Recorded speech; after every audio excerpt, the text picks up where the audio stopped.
Simply Financial with Christopher Calandra, Certified Financial Planner, is an innovative, comprehensive, informative, and cutting-edge podcast that discusses financial topics ranging from personal finance, economics, politics, and personal growth. Simply Financial will cover intriguing and thought-provoking questions so that the listener can simply increase their financial IQ. This is the Simply Financial podcast. I'm your host, Christopher Calandra. Thanks for joining me today. We are in Season 3. This is episode number 24. Wanted to talk today about RMD Choices. RMD stands for Required Minimum Distribution. So just to set the stage, make sure we're all on the same page, the Required Minimum Distribution, or RMD, is a provision whereby the IRS makes you take money out of your IRAs once you get to the age of 70 and a half. So if you have an IRA, you get to 70 and a half, the IRS has a formula that determines how much you have to take out of your retirement accounts. The primary purpose of the RMD process is because the IRS wants to collect tax revenue. So the thing about this is, I saw some research on this recently, is that there are 58 million baby boomers that will reach 70 and a half over the next 20 years. And the first baby boomers turned 70 and a half just a few years ago in 2016.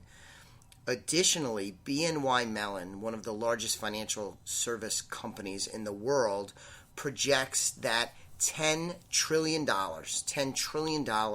will be subject to RMDs. So this is a very, very important money topic, especially for retirees as they close in on and get to the age of 70 and a half.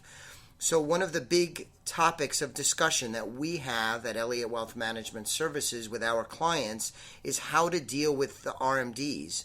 Clients want to be tax efficient, and so it's an important discussion and planning topic.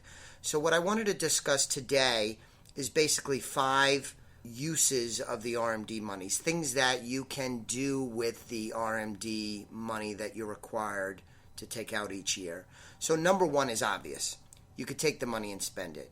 And a lot of our clients are living fulfilling retirement lives, and they want to take this RMD money out, and they will use it in their budget to enjoy their life, whether it's going to be specifically earmarked for something like travel or a new car or a home improvement project, or it'll just go into their budget and they'll use and spend as they see fit. So that's the most common thing, very basic. Number 1, take the money to spend it. Number 2 is to take the money out and give it to family. Many of our clients are blessed in that they may not need to or want to take the money and spend it, like we just spoke about, but rather they'll use this found money, if you will, and they want to give it to family. Or it could be friends. But I want to be specific here, not to charity, because I'm going to talk about charity in a moment. So they might want to give money to family. A common example of that would be gifting to grandchildren to help them attend college or private school. Sometimes they'll take that money and put it into a college fund, like a 529 plan for their grandchildren. But number 2 is you could take the money out and give it to family in some way, shape, or form. Number 3 is charitable giving. I talked at length about this on a previous episode, that being Season 2, episode number 43, which was titled Charitable Giving from an IRA. But there's a neat provision where if you give money from your IRA and you give it directly to one or more charities, there's no taxes due. It's the only way to get past the taxes due on an RMD is if you give the money to charity. It's called a qualified charitable distribution. And an increasing number of our clients at Elliott Wealth Management Services are beginning to use this feature. So it's nice planning. Of course, you need to have charitable intentions, and not everyone does. But if you do, and you have to take your RMD, it's a very efficient way to get money out of your IRA, avoid taxes, essentially getting the IRS to subsidize your charitable giving and get money to the charity. The only thing that gets avoided in that is the taxes, and clients are very happy when they could avoid taxes while playing within the rules. So qualified charitable distribution, giving money to charity from your IRA, is option number 3. It's also the only way that you could avoid paying taxes on that required minimum distribution. So that moves us to number 4. A lot of our clients will choose to reinvest the RMD into the portfolio. Now, in most instances, unless the 70-and-a-half-year-old is still working, that means they'll reinvest the portfolio into a non-IRA. So that could be a brokerage account, could be an annuity, a mutual fund, whatever the case is.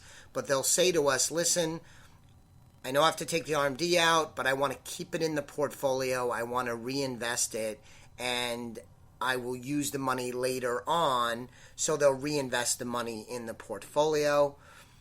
Number 5 is use the money for other priorities. And this is a little bit more advanced planning. It's something that we spend a lot of time talking to our clients about and exploring how we can make this work.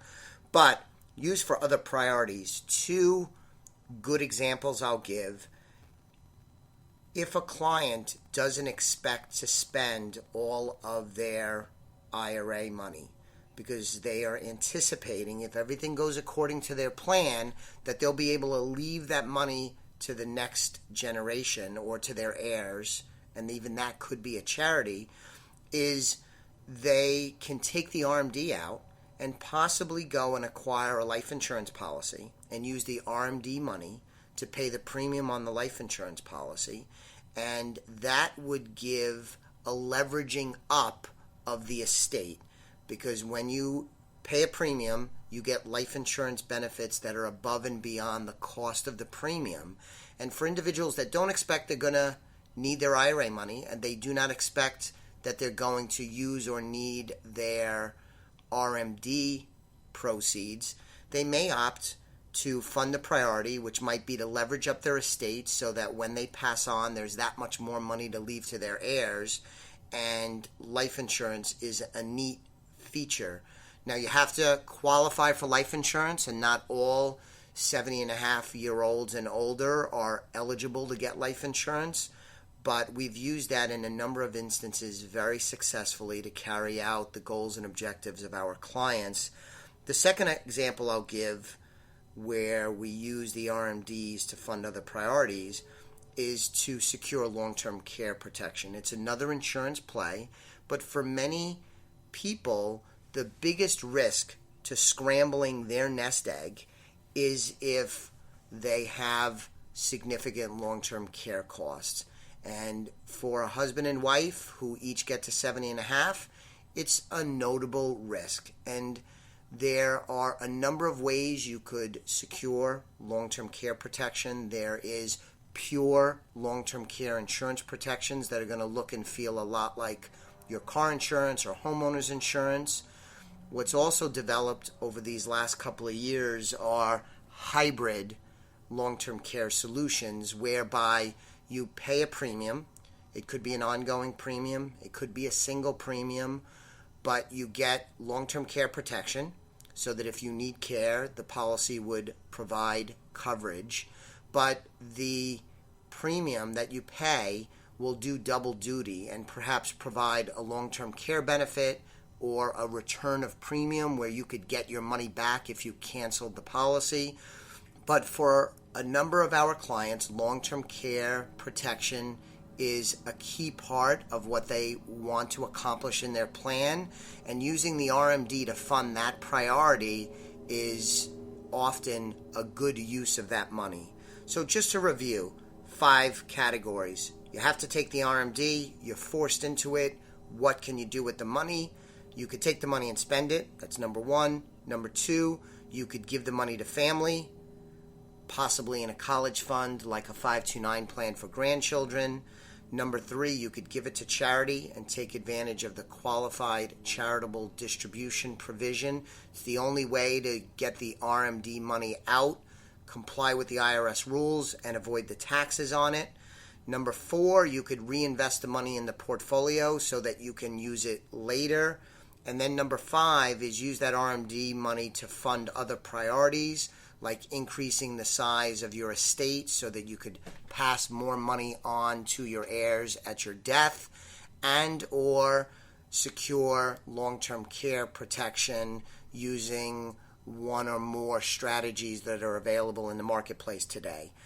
So the RMD topic is interesting because what I found over my 26-year career in working with individuals is that people hate the RMD process.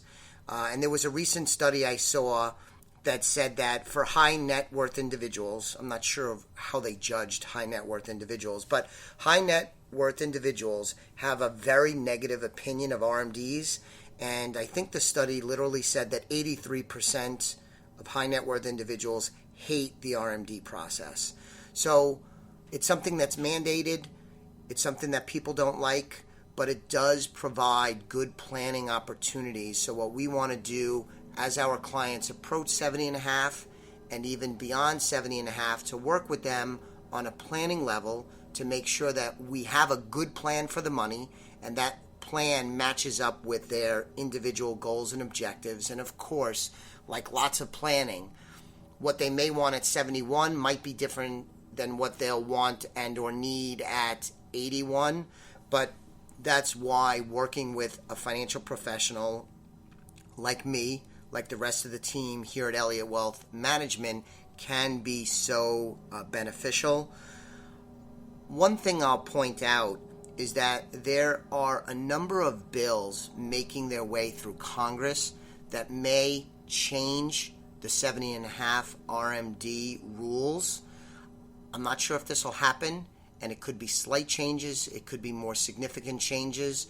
I think the most likely change, in my opinion, I was at a conference, an educational conference through the Academy of Preferred Financial Advisors a few weeks ago, and we had a prominent national renowned CPA speak to us, and his opinion, and I share his thoughts on this, is that the most likely thing is something called the Secure Act, which is making its way through Congress, like I said, and that would increase the RMD age from 70 and a half to 72. So that's not there yet. It may not happen, but it's something that we are watching very closely because it would change things possibly significantly. And just takeaway, action points. As you approach 70 and a half, or if you're already 70 and a half and beyond, you want to have a plan on what you do with RMDs. You want to be aware of tax efficiency. We also would recommend that you automate your RMDs. If you do not comply with the RMD rules, and let's say you do not take out your RMD for 1 or more years, the potential penalty is 50% of what you fail to take out. So let's say your RMD is $20,000 and you fail to do it and the IRS nails you on that, the penalty would be $10,000. That is very harsh, something that we really want to avoid. And automating your RMD processing is very helpful, making sure that you're not in that boat. So with our clients, we say, hey, on December 1st or July 1st or February 1st, whatever, we have a particular day.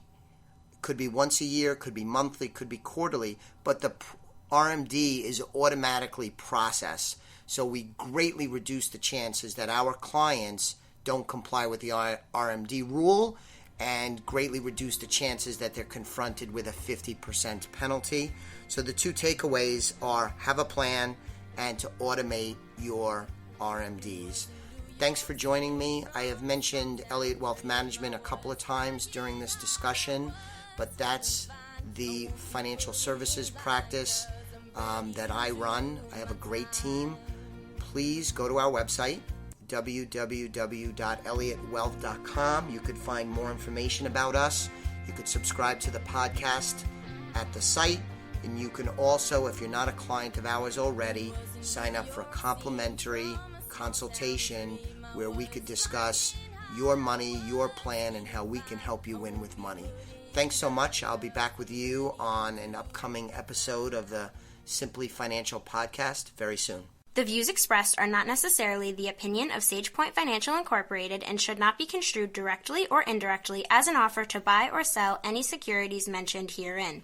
Investing is subject to risks, including loss of principal invested. Past performance is not a guarantee of future results.